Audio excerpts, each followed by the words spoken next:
Programa ricardo-olandini.net. Oferecimento Safe Web, segurança da informação. Exatron, produtos inteligentes.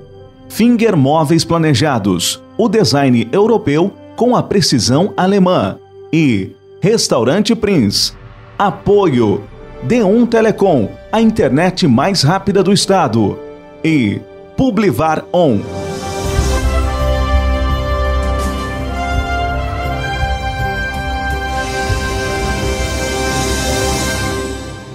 Alô amigos, estamos começando mais um programa ricardo-olandini.net. Hoje vamos conversar sobre comida, gastronomia italiana, que surgiu, veio de Guaporé. Eu vou contar essa história daqui a pouquinho com o Paulo Jeremias.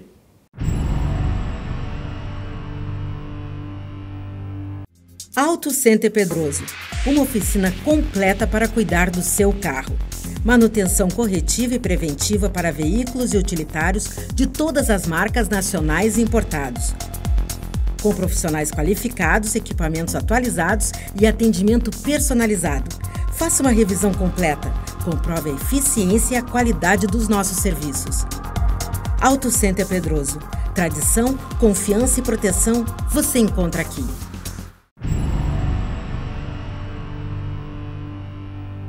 Comecei bem, né, Paulo? Bem-vindo ao nosso programa. Tudo Obrigado. Bem? Guaporense. A verdade é o seguinte, de Dois Lajados, né? Porque Dois Lajados ainda fazia parte de Guaporé quando tu nascesse, né? Sou mesmo, nascido em Dois Lajados, na época então Guaporé. Fiz meus primeiros anos de estudo em Dois Lajados e o segundo grau no Bandeirantes em Guaporé, então, né? Chegasse a conhecer o frigorífico guaporense lá do meu avô, né? José Guido Orlandini. Aliás, olha, muito conhecido e nós, assim, naquela parte de grama lá, muito brincamos ali por perto. Dava um bom campinho de futebol ali. Época de criança. A caixa d'água grande também abastecia. Muito conhecido, é verdade. Que história bela, né? Aquela caixa abastecia a cidade e também o gerador que ele tinha. Tinha uma cascata lá atrás, né? Claro, que gerava energia pro frigorífico e para a pequena vila de Dois Lajados. Né? Muito conhecido. A família forneceu porco para lá? Claro, meu pai sempre criava porco, animais, plantava de tudo. Inclusive, na época dos italianos, tudo era produzido em casa e vendia o porco e vendia suínos para o frigorífico todo mês, né? Além de matar alguns em casa, né? Para fazer o nosso salame, o sacol da época, né? A nossa copa, né? Tinha tudo isso. Ô Paulo, me conta, antes de nós falarmos do Di Paolo, eu queria que tu contasse um pouquinho da história. Vem cá, a família não tinha televisão naquela época, né? 15 irmãos tinha. Vou falar isso mesmo. Olha. Conta um pouquinho da família, então, depois eu quero que tu fale do estudo em Dois Lajados e depois da tua ida para Bagé como soldado trabalhando. Correto. Como garçom no Cassinos Oficiais. Né? Família grande, né? Então nós somos uma família de 15 irmãos. E interessante porque na época a gente... Nome do papai? É Pedro Jeremias e Maria Regina Capitânio Jeremias, né? Da onde, lá na Itália? De Vicenza, né? O local mesmo onde que meu avô veio é Comune de Tese sul Brenta. É bem pertinho ali de Bassano de Grappa, bem na... Que ano que eles vieram? Eles vieram em 1890. 92, veio em duas épocas. Na época da minha família também. Mais o meu avô nasceu em 1988, então ele veio muito... 1888. Ele veio muito jovem para cá. Chegaram aqui logo depois, assim, de 1893, 94, foi que chegaram no Brasil. E vieram aqui para as colônias naquela região, né? Aqui hoje é Mussul, né? Ali em Santa Teresa foi o primeiro lugar que se instalaram. Depois vieram ali para Dois Lajados, que pertencia a Guaporé. Então. Pouca gente sabe, né? A Itália tem 70 milhões de habitantes que moram na Itália e outros 70 milhões de italianos fora da Itália. Todos são italianos, com cidadania ou não. A legislação italiana diz que todos nós somos italianos, todos de origem italiana.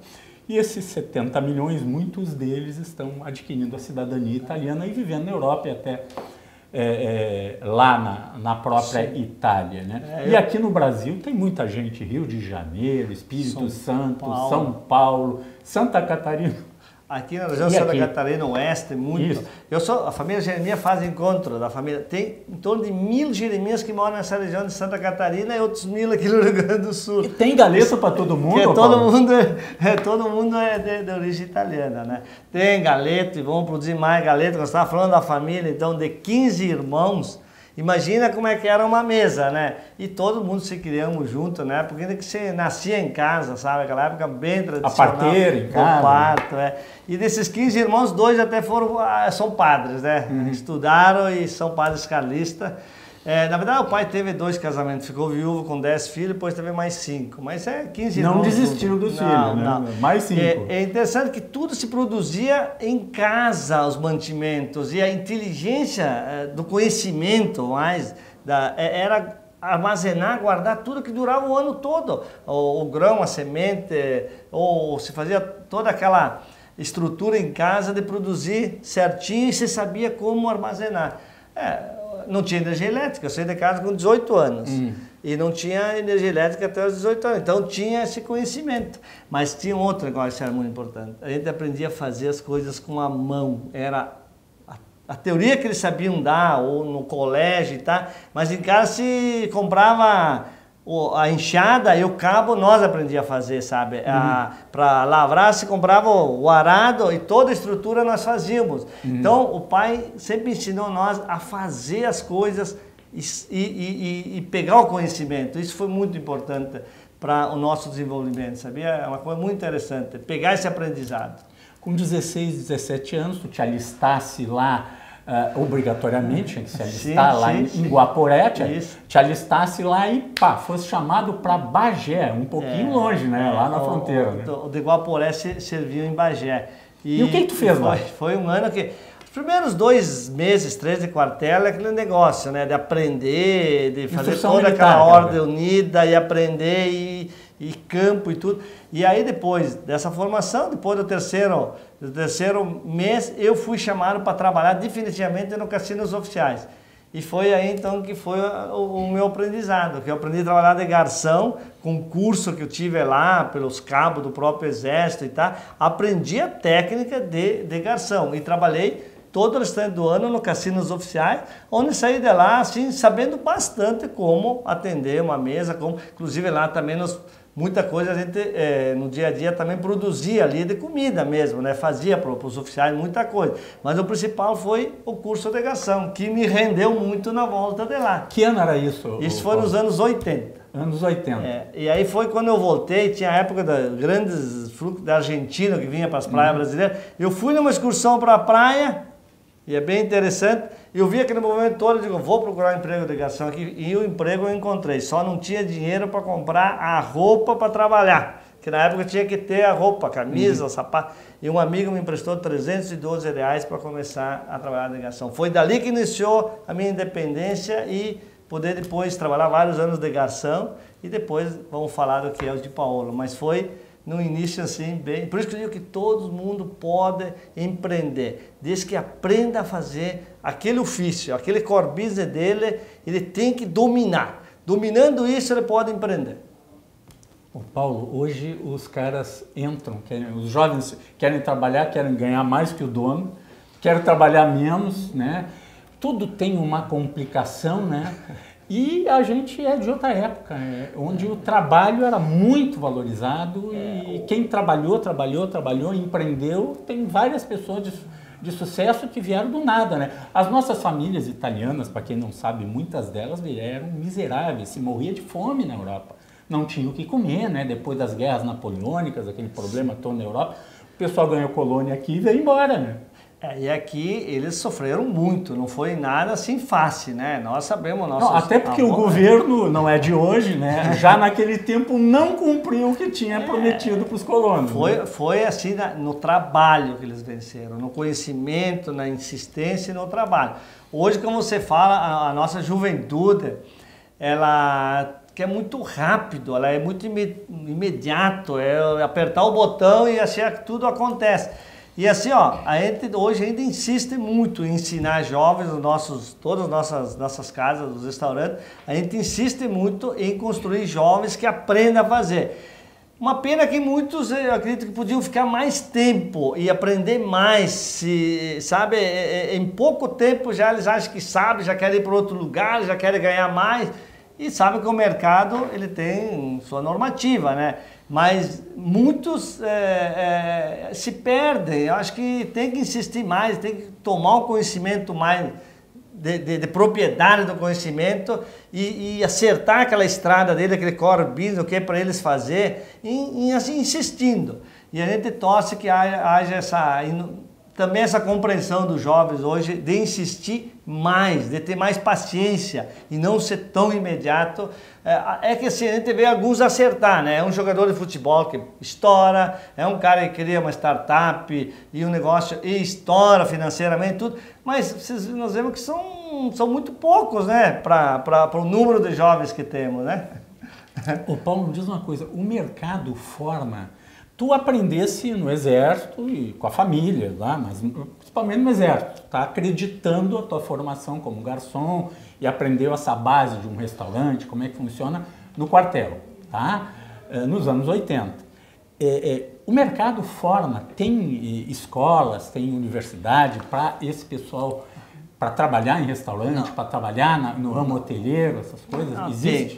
Tem escolas, tem Sebrae, tem tudo, e tem nós que formamos muito, nas próprias empresas tem muita escola. Todas as empresas procuram formar.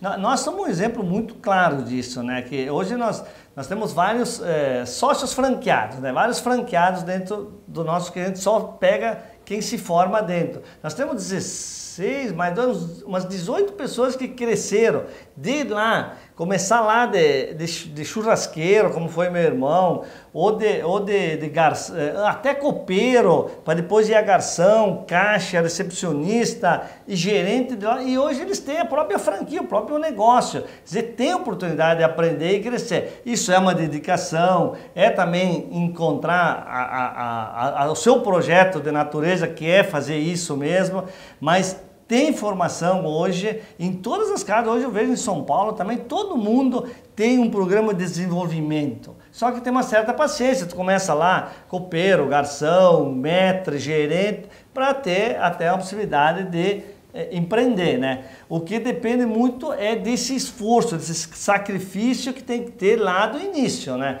Então a gente precisa dessa compreensão do candidato, que ele tenha essa vontade. Paulo, nós vamos fazer um rápido intervalo e já voltamos daqui a pouquinho no programa ricardorlandini.net.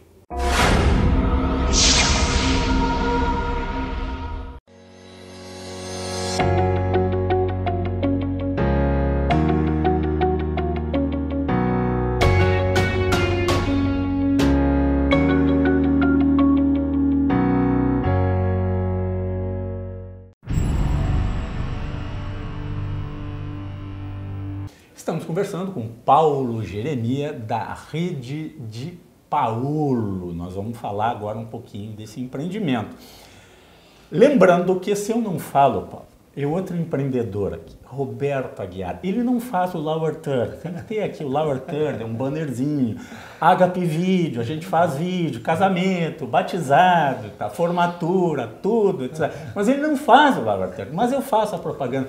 Tá, 2009, né? 2009, desde 2009 comigo ainda, é um tempão, né? Paulo Jeremia, me conta um pouquinho. Não sai do nada, tu aprendeu lá no quartel, virei garçom, tô sabendo desse ofício. Como é que foi até a primeira de Paulo como a gente conhece hoje? O que teve a tua experimentação antes disso? Eu vejo que sim, realmente a vivência do negócio te dá muito subsídio para poder empreender, né? Além da teoria, tu fazendo a prática, né? Então nós, além de ser garçom, saber assar, temperar galeto, ter um convívio dentro desse setor, por vários segmentos, depois a gente foi tendo sociedades, numa lanchonete, em outra lanchonete, depois num restaurante, e aí que foi que em 94 sentimos preparados assim em empreender então num projeto que eu já sabia que era essa comida típica italiana, então essa culinária da Serra Gaúcha, né? E é interessante que muitas vezes o dinheiro para empreender é sempre um desafio, né? Tu vê? E eu vendi uma casa que eu tinha para começar o primeiro de Paolo, porque eu acreditava que eu sabia fazer e ia fazer. Então era um imóvel único que eu tinha, mas não era de Paolo 50 ainda. mil dólares foi a venda e comecei. Foi o Giuseppe, que é o nome do meu avô que veio da Itália. Então aí o vovô. Isso, depois por um tempo de 10, 12 anos de discussão, tivemos então que trocar a marca por um que tem 1 ano de eternidade no Rio de Janeiro, que é o Giuseppe Grillo lá. E aí colocamos o de Paolo, que está até hoje, né? Mas interessante que naquele primeiro que nós começamos, nós podemos aplicar muito conhecimento, muita experiência. Desde assim, de pegar uma comida simples assim, que era servida em grandes festas e dar uma estética, dar uma harmonia em servir, né? Isso nós pegamos profissionais, que criamos produtos novos, como foi o queijinho, mas o tempero do galeto foi muito trabalhado. A sopa de caprese era normal nós chegar numa festa e ter uma sopa, um panelão de sopa. Não, hoje nós damos o ponto em cada porção que vai para o cliente. Não vai aquela inchada, já está al dente na hora. A massa é a mesma coisa, tem equipamento, tem tudo, onde tu dá o ponto para cada porção de massa que sai. E tudo feito na hora, tudo com a melhor comida que ela está pronta, vamos comer, né? É feita na hora. Isso que nós desenvolvemos em tudo o que é o de Paolo. Claro que começamos lá entre Bento e Garibaldi, num lugar um pouquinho fora ali, mas que com o turismo da região... centro do estado, né? Entre Bento e Garibaldi, faz favor, né? Ali, eu estava lá, passei parte das minhas férias lá, uns 7 dias lá naquela região ali. Viu como tá bonito, Pinto Bandeira, Nova Petrópolis, Bento Gonçalves, Garibaldi, né? Aquela região. Lá, Valecei, lá, né? Um cara que promoveu muito lá de Pinto Bandeira foi o Giovannini. O Giovannini muito. Ele e a Bit sempre nos promoveram muito com... Eu estava lá, eu estive lá, passei uns dias lá na Bita. Né? Que legal, né? Bom falar. Bela casa, né? Não, Bela eles são casa, especiais, né? E fazem um baita trabalho lá para a região. E aí foi que com esse turismo a gente começou assim. O que foi o início nosso? Com viagens que a gente fez em várias cidades turísticas, mas Gramado, Foz do Iguaçu, Buenos Aires e uma para Miami, a gente viu que no Brasil tinha uma demanda de restaurantes que assim, ó, era normal ter um restaurante grande que abria meio-dia, 1 hora fechava. Era normal, há 25 anos atrás, que agora vamos fazer 25 anos esse mês que vem, né? Então nós pegamos assim, ó, abrimos um restaurante que abria até às 15 horas, que servia o mesmo produto do início ao fim, porque também é outro desafio, né? E não tinha na época assim muita facilidade de ter cartão de crédito, dessas coisas. Nós abrimos tudo, casas climatizadas, o tratamento acústico, tudo isso fomos aplicando dentro dos de Paolo. Tanto é que logo em seguida nós fomos para Caxias, né, no Shopping Guatemi, que é o segundo, que fomos convidados e até aportados, porque ainda não tinha todos os recursos, né? Mas que deu certo ali. Depois nós continuamos, aí aquela casa de Bento ali, que era um antigo Pão em Vinho, que foi onde eu morei e trabalhei. Quando eu tinha 19 anos, eu voltei da temporada de praia e fui trabalhar lá, temperar, assar galeto e servir tudo. Isso foi 2 anos, fiquei aí morando na própria casa. Aí foi que nós alugamos esse local, que foi a terceira casa, que também inovou com os grelhados e tal, e que está... bem localizado lá da Pipa Pórtico. Aí em Gramado foi uma grande oportunidade de divulgar para o Brasil, porque é muito público de fora. Então tivemos um bom local em Gramado e conseguimos em pouco tempo assim ser muito mais conhecidos, né? Além das feiras que acontecem tanto em Gramado como em Bento, né? Que isso aí quando vem as feiras a gente pega muita gente a nível nacional. Claro que um grande passo, assim, além de abrir várias em Caxias, lá em Lourdes, uma muito bacana também, grande, e os expressos ali em Caxias, que funciona muito bem, Caxias. O nosso maior mercado ainda hoje é Caxias, porque tem 4 casas, né? Mas, assim, Porto Alegre foi aqui que foi o grande crescimento da marca e do produto. Porque tu tem 2 casas em Porto Alegre. Sim, tem a do Laçador Boulevard, ali no lado do aeroporto, né? Onde é o Laçador Boulevard mesmo, né? Que é um empreendimento bacana ali da família Zafra ali, né? Da Dulce e da filha, o genro e tal, e que deram umas condições maravilhosas ali de jardim, de tudo aquilo, que integra ali o Laçador Boulevard. E o estacionamento, já tu entra, tá dentro. Uma segurança, estacionamento. E no Bourbon Valig, então, nós temos ali já há alguns anos, que tem a sequência toda aquela do Di Paolo, mas também tem o sistema do prato, aquele prato expresso, né? Pode pedir uma coisa individual. Isso, que para o dia a dia tem uma demanda muito boa. E também ali nós temos, então, a teleentrega, que é novidade, até faz menos de 2 meses que começamos com teleentrega junto ali no Bourbon Zafari, ali do Valig, que tem toda uma estrutura lá de teleentrega. Então tá inclusive indo muito bem, é uma novidade boa. Aí seguimos, tem Santa Catarina ali em Itapema, que o meu irmão começou comigo desde o início, o Roberto Jeremias, foi eu e ele, os dois, a começar, e mais 6 funcionários. Quando começamos, isso faz 25 anos, ele então está aí. E interessante que de 6 funcionários, hoje passa de 300, né? Logo vai abrir outro em São Paulo, que já vamos falar, e vai crescer mais. Então é interessante como quando vai bem tudo ganha, né? Inclusive essa parte social, né?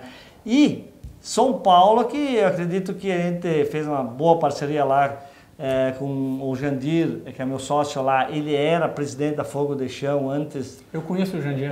O Jandir. Então, vê que lá em São Paulo, né? Ele toca muito bem lá, e que abrimos então já há mais de ano lá, e a surpresa é muito boa. Claro que tivemos que fazer ajustes. O que mais valeu para nós lá foi ter a logística. Nós temos uma logística própria. O caminhão sai daqui toda semana com um espaço para congelado, um espaço refrigerado e o seco normal. O galeto sai do dia do abate, ele sai até sai de madrugada aqui, e até meio-dia ele entrega em Santa Catarina, e antes da meia-noite ele entrega em São Paulo no mesmo dia. Dura 12 dias, nós praticamente usamos a metade da validade, que em 7 dias o caminhão vai, né? E o Radit foi outra coisa, que a nossa produção aqui é tão eficiente e ela está tão bem formatada que não conseguimos atendimento em São Paulo a quantidade que nós precisávamos de Radit. Estamos levando daqui toda semana. O Capelete também é o nosso, né? Tem uma fábrica aqui em Bento de Polo Alimentos que abastece todas as casas, e também o de Polo Alimentos. E o tipo Torté e esses produtos que são autênticos da Di Paolo. Nós temos então essa infraestrutura de logística para levar, para manter o padrão, a qualidade, como em outras casas, né? Mesmo sendo a 1000 quilômetros daqui. Deixa eu te fazer uma pergunta antes de nós falar especificamente um pouco mais de São Paulo e da rede da Di Paolo. Da onde saiu a ideia de galeto, radite, polenta e massa? Da onde veio isso? Então, assim, nos anos 60... mesa da casa mesmo? Não, assim, o início mesmo que a gente sabe do galeto Primo Canto é que aqui em Caxias, a família da Rosana Pessim, ela iniciou nos anos 60. Que o galeto Primo Canto, ele é, além desse galeto de 500 gramas, esses acompanhamentos da polenta, o radite, a massa, a sopa de capelete. Foi um conjunto que foi criado pelo pai da Rosana Pessim, inclusive que o livro nós agora vamos reeditar 750 unidades do livro, e vou lhe trazer um aqui, que tem o livro do galeto Primo Canto, como foi inventado. O que tinha muito nas colônias era muito semelhante, mas daí era o frango maior, depois começaram a fazer esse galeto pequeno, porque diz os entendidos da época, que tem um pouco a ver, que o italiano ele era muito caçador, né? Então, do tico-tico a pomba, né? E o nosso galeto, ele é praticamente uma pomba, né? De 500 gramas. E estava muito escasso as caças, e aí esse senhor inventou, então, o galeto pequeno para poder comer, roer o ossinho do passarinho. E diz que foi uma salvação de muitos passarinhos, galeto. Então. Mas é interessante, porque é até bem contado assim, que o galeto nasceu então num momento assim de crise de caça. Mas Aí começou a se difundir também naquelas festas de igreja, sabe? Além de botar a coxa, sobrecoxa, o galeto grande, começou o galetinho e com esses acompanhamentos. E que se tornou uma culinária, então, original da Serra Gaúcha, né? E que está se difundindo hoje. O nosso compromisso é de missão mesmo, nossa, é de expandir. Mas que ele tenha essa originalidade, essa autenticidade de como ele foi criado, com o tempero de um dia para o outro, com toda aquela salve, aquele sabor, e com assado sempre na brasa, com um sistema rotativo que deixa ele suculento e bem crocante por fora. Então, e esses acompanhamentos autênticos. Até onde nós conseguimos ir, nós temos esse compromisso de difundir o galeto Primo Canto. Paulo, parabéns para ti. Imagina, são obrigado. 300 trabalhadores. Mais de 300 trabalhadores, mais famílias envolvidas, mais fornecedores envolvidos, né?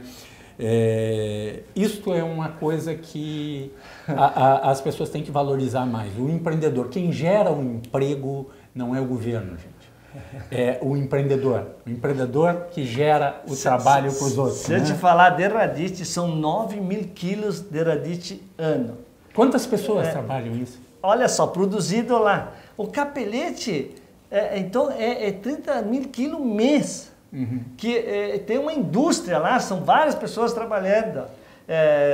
Então, tem fornecedores nossos, tipo esses aí, há 25 anos eles crescem conosco. Cada casa que abre, eles aumentam. Mais um pouco. E eles continuam firmes. E hoje a gente até cria um laço de estar junto todo dia e torcendo junto. Então são muitos que crescem quando o negócio vai. Além de todas essas funcionárias e as famílias deles serem... E é um negócio que remunera até relativamente bem. Se trabalha bastante, mas se remunera bem. Então a gente se sente bem contente de poder contribuir também com isso. Paulo, muito obrigado por participar do nosso programa. É sempre bom ver um empreendedor, né, mostrando o que se pode fazer com um trabalho, gerando emprego, gerando renda, né? E a gastronomia maravilhosa, a gastronomia italiana, surgida aqui, já adaptada pelos colonos aqui, como tu disseste, nos anos 60, né, que surgiu o galeto ao Primo Canto. Vamos visitar mais uma vez, conheço lá a casa em Bento, vamos visitar aqui as duas casas aqui em Porto Alegre e legal, logo depois que abrir a de São Paulo, completando os 25 anos do mês que vem, vamos conversar de novo aí o que vem aí de empreendimento da Di Paolo e aqueles que querem trabalhar e aprender, né, sempre se espelhe nesses exemplos, né. Muito obrigado, Paulo, sucesso para ti, para toda a família Di Paolo. Até um próximo programa. Obrigado.